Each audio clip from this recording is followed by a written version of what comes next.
Buenas, hallo, and welcome back to another episode of Habiru Stories, your channel for everything even remotely related to birds. Today we're taking a trip through time that might just ruffle your artistic feathers. We're diving into the fascinating role of birds in the colorful tapestry of art history. Birds have soared through human imagination for centuries, even millennia, becoming symbols of freedom, beauty, and sometimes even of mystery. From ancient cave paintings to modern masterpieces, they have been leaving their mark on canvas, clay, and culture. Our journey begins long ago, when our ancestors etched images of their everyday surroundings onto cave walls. These cave paintings are some of the earliest examples of art and offer a fascinating glimpse into the reality of the lives of early humans. Animals take center stage in many cave paintings. In fact, when I say the word cave painting, you're probably imagining a scene not too dissimilar from this one, hunting for bison, horses, or deer. Some theories suggest that early humans used these paintings for hunting magic. No, that's not hunting for magic, but hunting with magic, and that they believed that these paintings would contribute to a particularly bountiful hunt. Birds weren't all that common in art yet, but there are a few striking examples. Owls and vultures were sometimes depicted, but perhaps the most famous and mysterious one is the Birdman, a man with what appears to be a bird head and some other very explicit features that has been the topic of many debates among prehistorians. Fast forward to the ancient civilizations in Mesopotamia, Egypt, and Greece.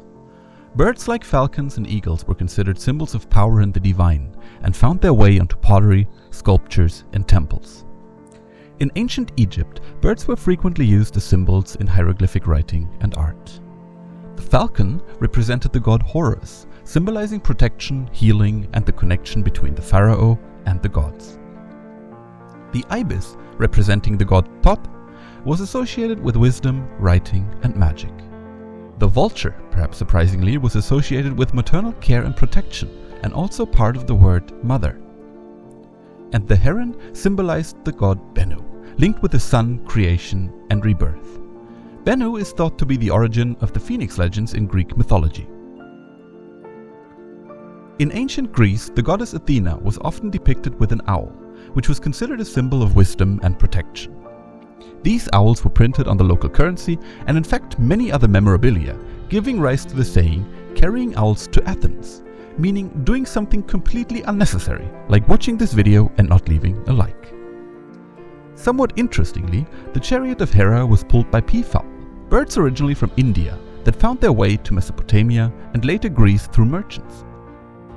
Speaking of Mesopotamia, the Mesopotamian goddess Ishtar of Ishtargate fame was sometimes depicted with wings and also accompanied by owls, symbolizing her connection to the night and the underworld. In all these cultures, birds were not only direct symbols of deities, but also served as a connection between the worldly and the divine, making them popular subjects in all sorts of artwork. We'll skip the Middle Ages because this is no bird, and this is no bird, and this is no bird, and people were probably too busy fighting off Viking raids, dying of the plague, and starving to death to draw birds. The Dark Ages. But wait! While Europeans were busy burning books and witches, treating wards with cobwebs, and getting their teeth pulled by their barbers, more civilized people at the other end of the world created things like this, but more related to our topic, also things like this, which now of course resides in Vienna. Because why not? You see, birds were, and to this day remain, extremely important to American cultures. In North America, traditional Native American dances emulated the dances of the grouse or prairie chicken, while in Mesoamerican mythology, birds were associated with pretty much everything, from the elements to nature itself to the creation of mankind. With bird feathers adorning heads of priests, warriors, and rulers alike, it's no wonder that they feature prominently in art. This thing features feathers of not only the resplendent quetzal, but also of lovely cotinga, roseate spoonbill, and squirrel cuckoo, and was likely the headdress of a priest associated with the deity Quetzalcoatl. In fact, there's so much more here that we could and probably will do another full episode of the role of birds in Mesoamerican cultures. Roughly at the same time as they were sending ships around the world to destroy foreign art, people in Europe once again started thinking to themselves, hey, you know what was cool? Art! And the Renaissance began. Although societies and culture were becoming increasingly secular, the majority of art pieces still depicted religious scenes or was commissioned by the church. However, naturalism had a profound impact on Renaissance art, as artists began painting more realistically with emphasis on small details, and figures like Christ or the Madonna were painted in front of landscapes instead of opulent golden backgrounds. Birds were featured on many paintings, and while many art historians seem to have either dismissed them entirely or just glossed over them, there is some interesting symbolism to be found. Birds such as cranes, woodpeckers, and even wall creepers were included in paintings as symbols of Christ, as they eat spiders, reptiles, and other things symbolizing the devil. This red pheasant is, well, red, and as such also the devil. Oh, and look at the peacock on the roof of Bethlehem's stable. Remember peacocks pulling the chariot of Hera? Well, in many ancient cultures, peacocks also symbolized immortality, as the bird's flesh was thought to never decay, even after death. Christians conveniently borrowed this symbolism, and the peacock became a symbol for Christ's resurrection. There are plenty of other examples for this, and many more yet to be properly analyzed. Eventually, Renaissance art gave way to more secular art, and birds continued to make their appearances. While for many artists, intricate details of bird feathers were a way to show off their prowess, it's safe to say that the symbolism remained, although it changed somewhat drastically. In Dutch paintings, birds often represented sexuality, the sparrow for instance denoting youthful seduction, while uncharacteristically, the French toned it down a notch. By the 17th and 18th century, expedition, execution, exploitation, and extermination had become the new go-to hobbies of European empires, and this led to an increased interest in the wonders of the avian world. Thousands of birds were being brought back from around the world and collected in private aviaries, held as pets, or displayed for the public.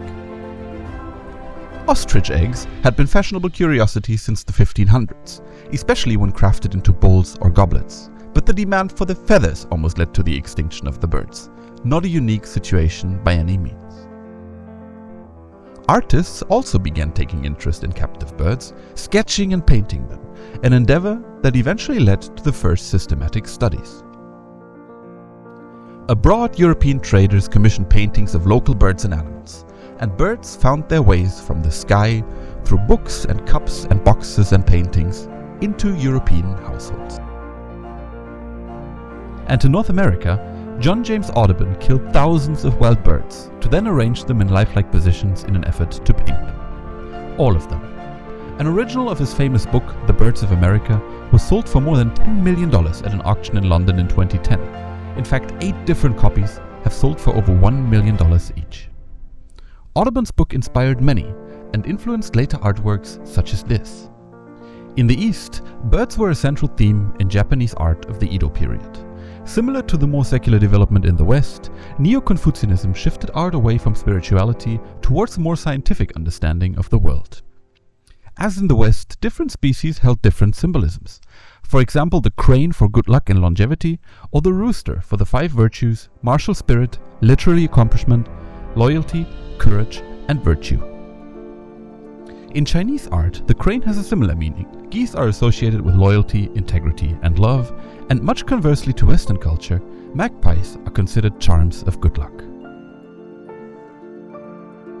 Meanwhile, back in the West, Impressionism emerged, and with artists focusing more on overall composition and less on accurate details, birds did fall out of favor a bit.